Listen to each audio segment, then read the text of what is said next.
Hello, my friends. Welcome to another episode of Deep True Crime, where we dive into these current cases and many times past cases and dive deep in true crime and see what went on there, what went wrong, what could have been different, could it have been avoided. We dive deep because of you, to help protect you and what you need to be careful for or know what could possibly go wrong out there. I'm Manny Rodriguez. Thank you for joining me on this episode of Deep True Crime. In today's episode, we're going to talk about the murder of Kylen Schulte and Crystal Turner.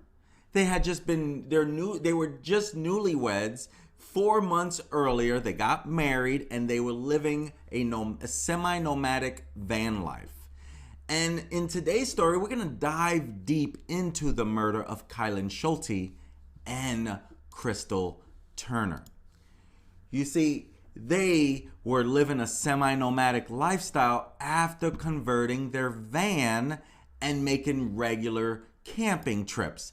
They literally loved to camp. And they did that quite a bit. And so with part of that, they're just living along and according to everyone, they were extremely happy as newlyweds. And recently, the sheriff's department made an announcement and they updated some things around this, including persons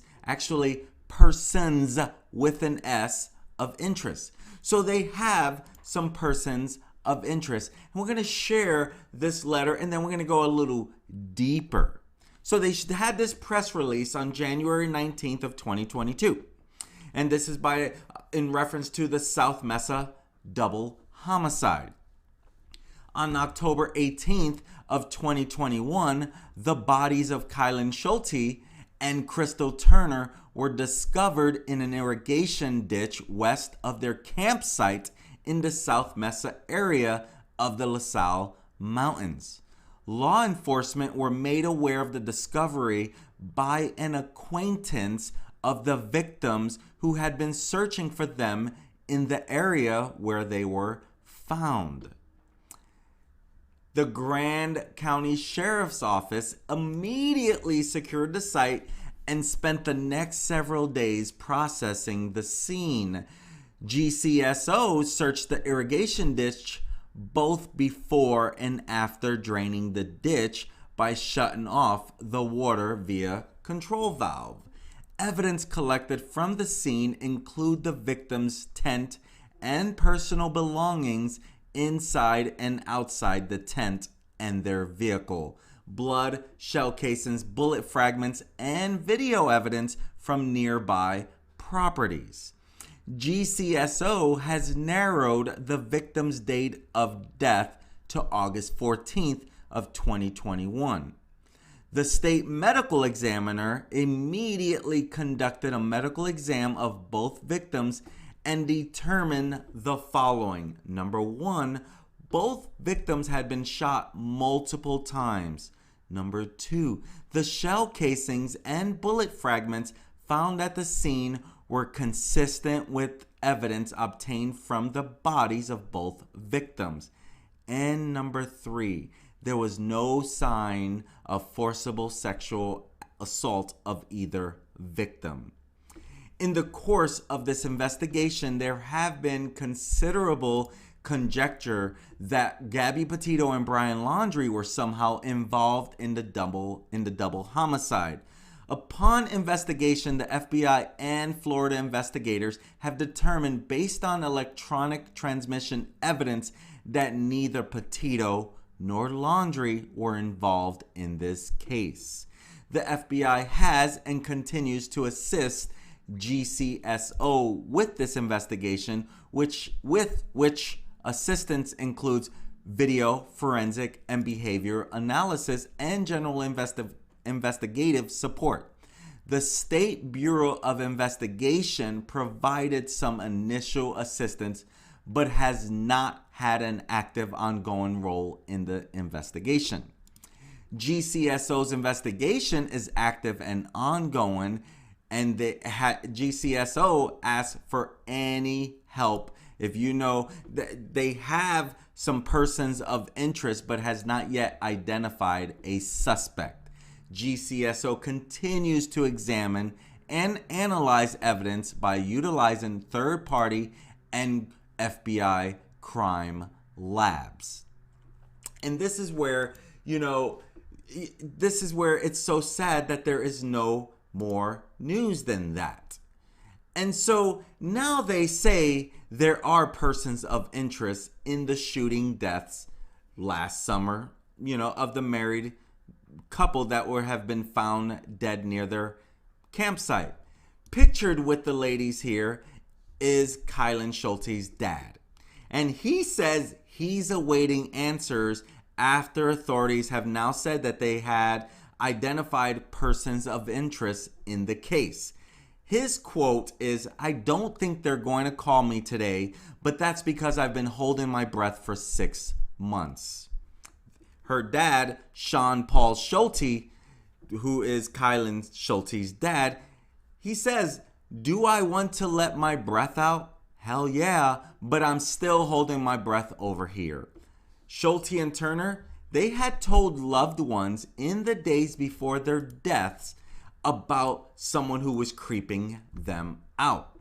And they said before their deaths that an unknown man was creeping them out, which led them to pack up their stuff and pack their tent and everything and move campsites because this guy was creeping them out. So the creepy man was creeping them out, but they don't know who this man is. But he is part of this persons of interest. They just need to find out a little more. You see, both women were seen, they were last seen on the night of August 13th at Woody's Tavern on Main Street in Moab. And according to private investigator Jansen, according to him, he says after leaving the bar, the couple went over to a friend's house until just after midnight before returning to their campsite sometime around 1 a.m. in the morning. Both women were scheduled to work early morning shifts on Sunday, August 15th, but neither showed up for work. This would give investigators a window of just more than 24 hours in which the murders likely occurred. And so an acquaintance of theirs found their body on August 18th after they both failed to show up to work 2 days in a row. So no one had heard from them. They didn't know where they were. Just days before Crystal Turner and wife Kylen Schulte were found dead, just days before that, that's when they're saying like this was too weird, because this was days before they were found in South Mesa area, just days literally before they were found in the South Mesa area of the LaSalle Loop Road in Grand County. They had complained to friends and family about the creepy man. And, according to them, they were staying at a nearby campsite to them. Okay? And so, Schulte's aunt, she did an interview with Fox. She did an interview. Her name is Bridgette Calvert. And she said that the couple's friends discussed how they had mentioned a man who had made them feel uneasy the week before their death. The pair, they talked with friends about the unknown man for a second time. So they literally brought him up again about how he is weirding them out and how he is creeping them out. And this was literally just 4 days before their body was found, which adds a little more weirdness to this. And so Bridgette Calvert, their aunt, she had to rely on the help of a Utah-based friend of theirs who knew Kylen, and this friend said they were happy to go search the mountains looking for them, because this friend also knew, we haven't seen them. Okay, I will go and look for them. And so the friend, she was on the phone with Bridgette Calvert's brother when she pulled up to the car, the couple's car, Bridgette and Crystal's, sorry, not Bridgette, Schulte, Kylen Schulte, and Crystal Turner's car. So she pulls up to their car, and then as she pulls up, she finds one of her friend's body while she was on the phone. So when she found the first body, she stayed in her vehicle and called the sheriff's office. Deputies, when they got there, they found the second body. You see, Schulte and Turner, they had been married for only 4 months, and they frequently took camping trips since converting their van into a camper. And, they said they said they were going to move. They were going to pack up and move their campsite. This is according to Bridgette Calvert. And that he was still creeping them out. We need to find out who this creepy creeperson was that was creeping them out multiple days. That right there is a huge red flag. And come to find out that Kylen Schulte, she was an employee at the Moonflower Community Co-op. And this was a natural food store in Moab, just miles from where she and her wife of 4 months were killed. And like Petito and Laundrie, you guys remember I covered that story quite a bit. Just like Gabby Petito and Brian Laundrie, they too were living semi-nomadic lifestyles after they too converted their van. And so Brian Laundrie and Gabby Petito, they were seen outside the Moonflower Community Co-op in Moab. And this is one of the reasons Petito and Laundrie were connected to Kylen and Crystal. But they didn't really know each other. And so literally shortly after they found these two, found them dead, the police, the sheriffs, they all disowned the fact that no, Brian Laundrie did not have anything to do. Because at first everyone just thought Brian Laundrie. They never really thought Gabby Petito had anything to do with it. But Brian Laundrie they were, a lot of internet sleuths were trying to say Brian Laundrie, Brian Laundrie, Brian Laundrie. And truth is, it was disowned early into the investigation. And that's the thing, that even kind of interjected with the ongoing investigation into both. Because Brian Laundrie right away they said no, had nothing to do with it. But of course, Moab community, internet sleuths, all these people start putting all this conspiracy stuff out there. It's easy for people to believe everything they hear. It's weird. I don't get it. I'll watch people tune into a live and literally interact with whatever that person is saying, even though it's been debunked so much. In this particular case, about whether Laundrie had anything to do with the murder of these two young ladies, Kylen and Crystal. And early on, it was debunked, but people still kept running with it. Weird how people can do that. But this is one of the reasons that the Petito and Laundrie were connected to Kylen and Crystal, especially being outside that Moonflower, natural store. And so many months later, the double murders have continued to remain unsolved. But now, private investigator Jansen, he is hoping to get satellite imagery captured in Moab at the time that could reveal more about the mysterious, creepy man who had creeped the newlyweds out. And so Jansen, allegedly working pro bono, which means he's not making any money off of this case, he's working on the case on behalf of Schulte's family. And he is also asking the public to provide any video or images that you may have captured in the South Mesa area, or more specifically the LaSalle Loop Road, anywhere between August 11th and August 15th. So if you have any images, any videos that you were in that area, and if you follow the Gabby Petito story, one of these Red, White, and Bethune YouTube channels, they actually had video footage of Gabby Petito's van. This is another reason why Jansen is asking, check your videos, check your images, because there was luck in Red, White, and Bethune actually finding this van footage in their footage when they went back and did all their editing, which actually helped lead to finding Gabby Petito, which ultimately, come to find out, and we all speculated it, right? And this goes back to person of interest. See, Brian Laundrie was a person of interest in Gabby Petito's murder, but he was wanted for fraud of using her card, but he was only a person of interest. And so now, in this particular case, they have persons of interest, but no suspect. Just like Brian Laundrie, they couldn't call him a suspect in the murder until they had actual evidence of the murder.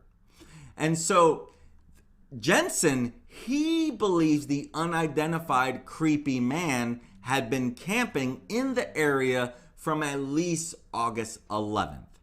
And he believes that satellite images and the public's help could help solve the double murder of the newlywed couple that was found in the Moab, Utah area. And so he's hoping, this is his exact words, we are hoping that satellite imagery in Moab will reveal a car in their camp area, at least the color, if we're not able to, not be able from skyward to notice the make and model. And Jansen, that was exactly what he shared as to why. Now, there was a GoFundMe page on trying to raise money for these satellite images, but it looks like it has since been taken down. I don't know if you can use GoFundMe for things like that. I don't know. But when I went to check it out, I couldn't find it.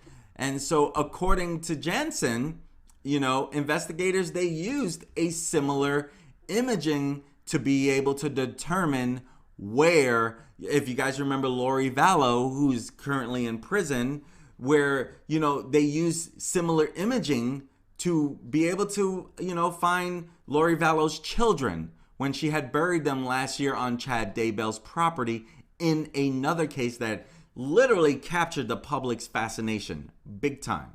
And so now we're just trying to find any information that anyone may have in reference to the unsolved murder of Kylen Schulte and Crystal Turner. So please, if you have any information, share it. So anyone with any information about the murders is asked to call authorities at 435-259-8115 or 435-259-1397. My friends, I really would love to see this get solved and bring justice to their family. It looks like you really find out more on Schulte's side. Her aunt has been very vocal in this case. Her dad has been vocal. There's been an uncle involved. Don't really hear much on Crystal Turner. But, I always want to say rest in peace, Kylen Schulte. Rest in peace, Crystal Turner. Both taken way too soon by some cowardly person. Could be the creepy creeperson. Could be someone else. We don't really know until we know. But please, if you have any information, you can call 1-800-FBI-TIPS, right? That's always a good number to call. Or 1-800-CALL-FBI. Both of those would probably work. But, my friends, try not to stand still on this. Be proactive. Anything you can do if you were in that area. If you're a video creator, create a video. Help get the word out even further. Crystal Turner, she was only 38 years old. Taken way too soon. Kylen Schulte, only 24 years old. Taken way too soon. They both had so much more life to live together. They were only newlyweds. Let's find out who did this to these young ladies. My friends, I'm Manny Rodriguez with Deep True Crime. And if you want me to cover any particular case, just leave me a comment below and let me know.